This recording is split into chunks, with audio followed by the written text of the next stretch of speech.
Watch out!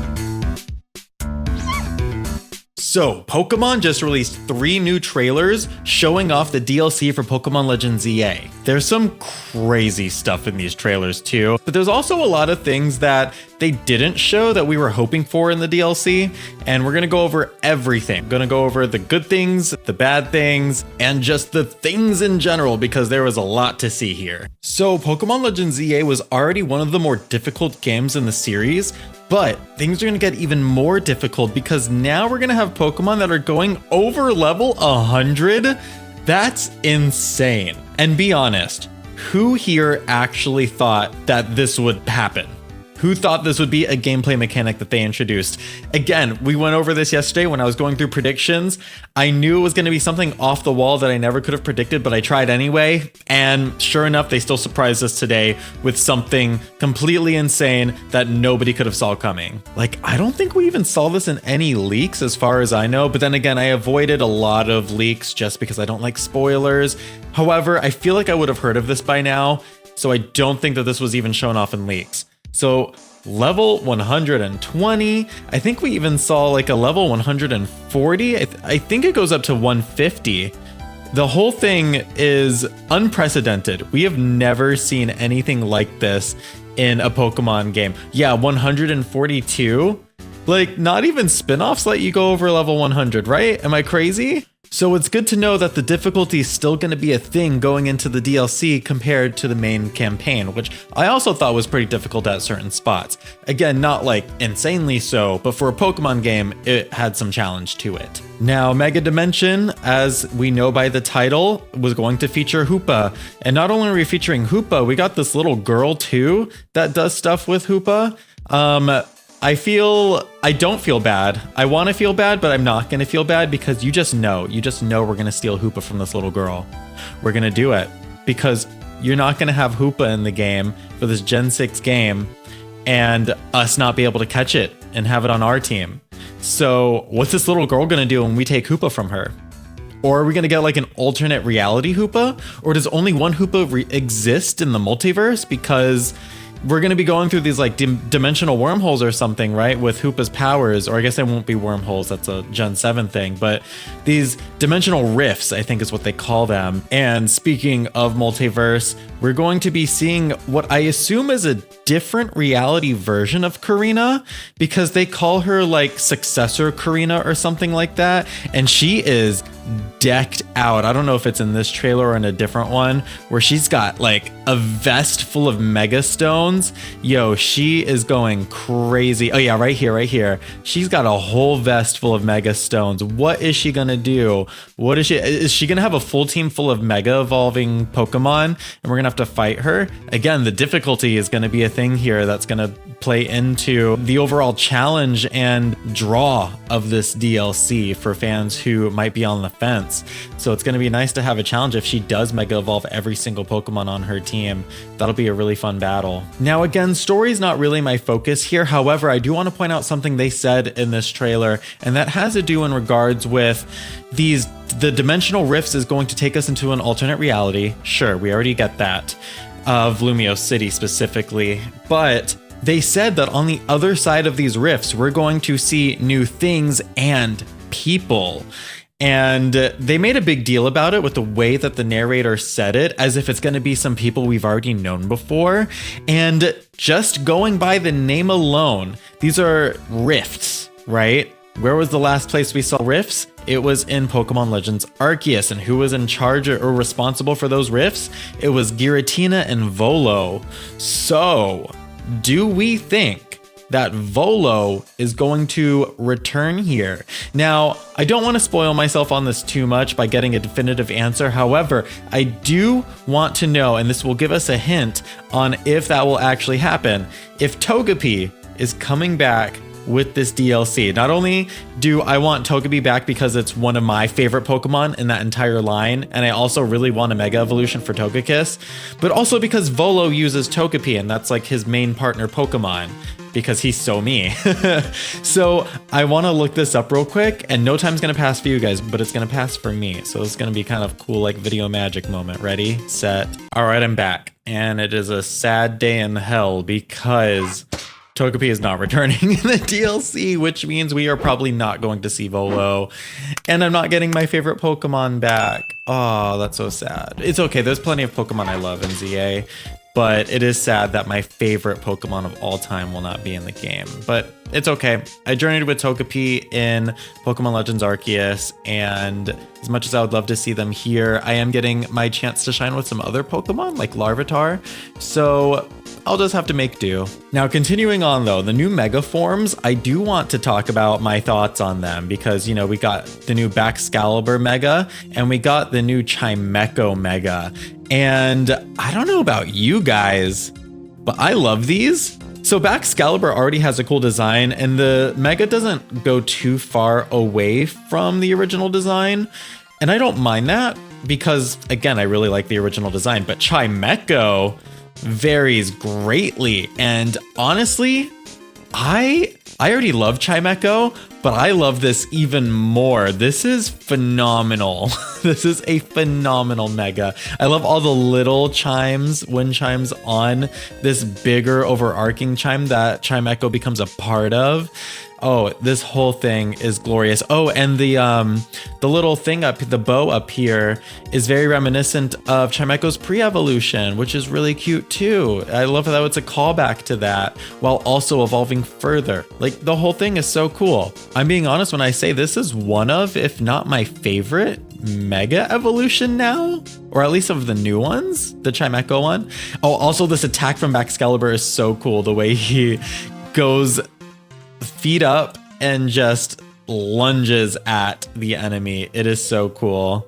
Oh, I didn't back it up enough. Yeah, right there. So cool how he does that. Oh man, that is amazing. Ooh, I'm also happy about Muna and Musharna coming back. I really like that Pokemon, especially after playing Pokepark 2. They had a really cool role in that. And they also had a cool role in Pokemon Mystery Dungeon Gates to Infinity. It was a decent role in that as well. But let's address the elephant in the room because there's something here that I think is very important to note. And it makes me kind of sad because a lot of us were hoping to get out of Lumio City in this DLC, myself included. Again, I have defended and love being in Lumio City for the main campaign. I didn't see anything wrong with it because the level design was so solid and the reuse of the areas with the battle zones and the wild areas and the story beats I thought was so well done.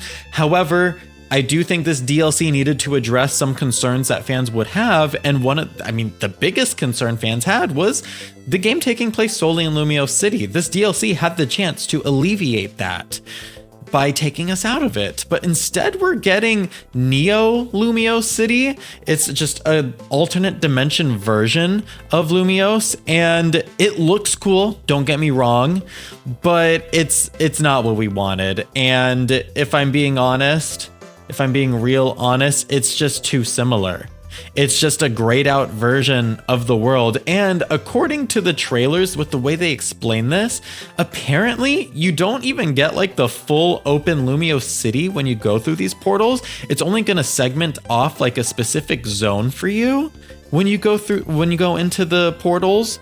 So maybe that'll change as you finish the DLC. Maybe then they'll all interconnect from one portal to another. You can go into any and then still reach another one from that other side. However, that's unclear as of now. I can also check the website to double check that, but I'm pretty sure that's how it's going to function. Yeah, I'm back again. And again, it's another sad day in hell because there's nothing on the website that really explains this any better than any of the trailers do. But again, there's a decent amount of explanation in the trailers, so I'm not too mad about it. But yes, the idea of not being able to leave Lumio City is a huge problem, and the fact that the DLC didn't acknowledge that is another huge problem. I'm very surprised actually that they didn't try to take us to another city or town, maybe Anastar, maybe the Pokemon League area, anything, something. No, it's just Lumio City with some grayed out color palette over it, or lack thereof, really. But there's some other things here to be excited about. Let's take a look here. because the trailer and the website both make it very clear that Hoopa has the ability to open these dimensional rifts for us and make a portal of sorts, but they also make it clear that the cause of these distortions is unknown. And again, I mean, we decided that it's not going to be Volo and Giratina, right? But again, distortions, rifts, these were the terms used in Legends Arceus when Giratina was creating them. Who could be creating these? And it's not Hoopa. I thought maybe Hoopa would have been the villain here. Or maybe there's Hoopa and then Hoopa Unbound, like some alternate version of Hoopa, and that's the one we're going to catch.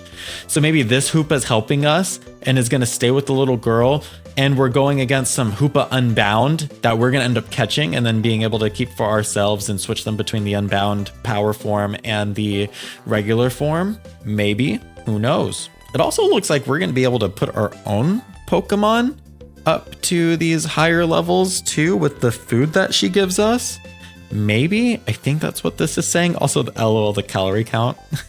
Hold on, you can't see it because I'm in front of it, but there's a calorie count for these. Okay, there, you should be able to see it now. Yeah, 190 calories. Like, okay, thanks. At least we can count our calories while playing. Let's also take a second to look at this UI. This is messy. What are all these numbers? There's so many numbers. There's so many colors. What is going on here? Like, I don't even want to look at this and analyze it because it is so messy.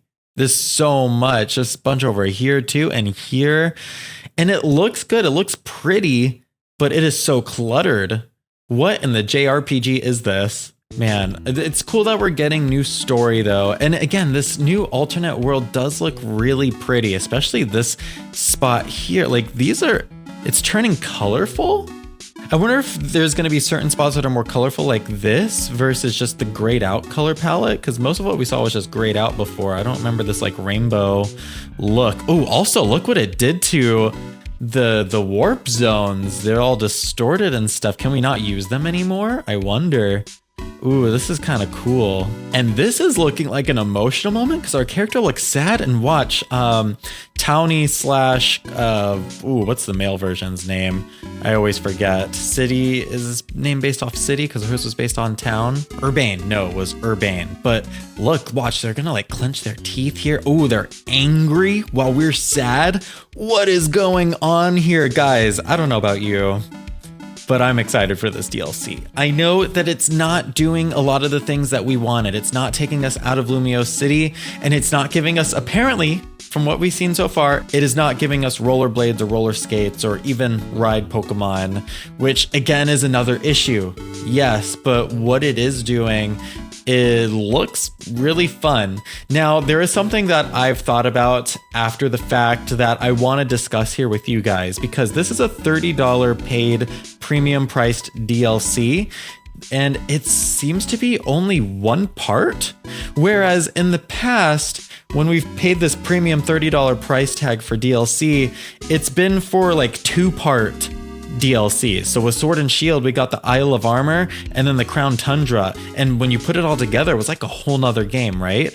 And then with Scarlet and Violet, we got the first one was the Teal Mask, and then we got the Indigo Disc.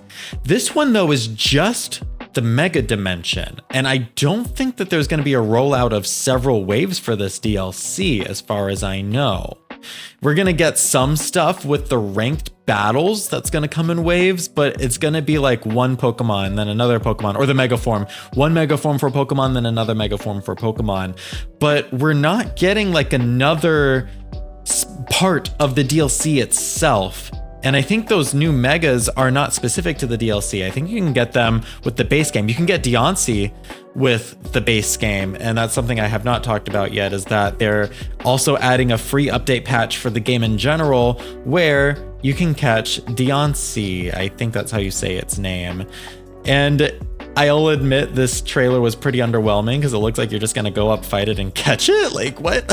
No, there's going to be a side quest associated with it, and they've made that clear. It's just, what is that side quest going to be? Because this trailer did not make it look like it was going to be fun and exciting, which I'm kind of hoping it's fun and exciting, because Gen 6 is where they started doing these mythical rollouts that didn't have anything cool to them. They kind of just gave it to you in like a mystery gift. I think that started with Deontay. Could be wrong about that.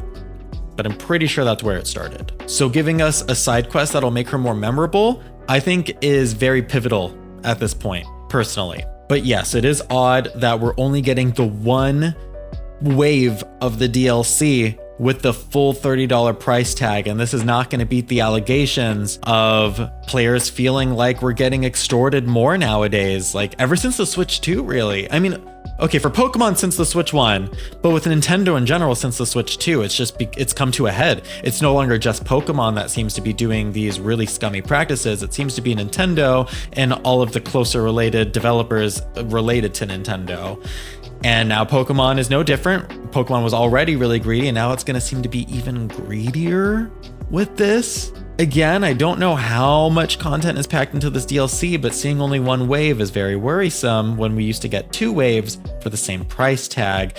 And we paid a whole extra $10 already for the Switch 2 version of this game. It's $70 plus another $30. That's $100. That's $10 more than the $90 we spent for the games and DLC for what arguably were unfinished games for Sword and Shield and Scarlet and Violet as well.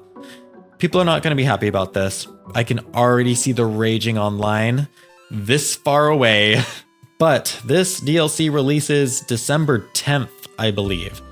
Very early to mid-December. And if you're excited for the game, if you're excited for the DLC, please talk about why below in the comment section. I'll be right there with you. We'll talk about it together because I'm excited for it, if not just a bit cautious about how much content's going to be included. I'm sure there's going to be more trailers for it, and maybe there'll be more reveals that'll make it more worth it. Whether that be a second wave that's going to come with this DLC, or maybe we will get like rollerblades or something, or maybe some new gameplay mechanic with riding Pokemon, or some rooftop hookshotting or something, which I know they scrapped from this game, and we learned that from the Terra leak too. There's a plethora of things that we could still get beyond what we just saw with these 3 trailers. But while you're waiting for the DLC, please feel free to enjoy more of my videos like this one here, where I give my full review of Pokemon Legends EA and talk about why I love it unapologetically. If you like what I do and want to have your name featured at the end of all of my videos, or even see my videos with no ads getting in the way, please join my Patreon with the link in front of you or in the description. Pick a paid tier, and there you go. I've been johtojonny, and I'll catch you all there.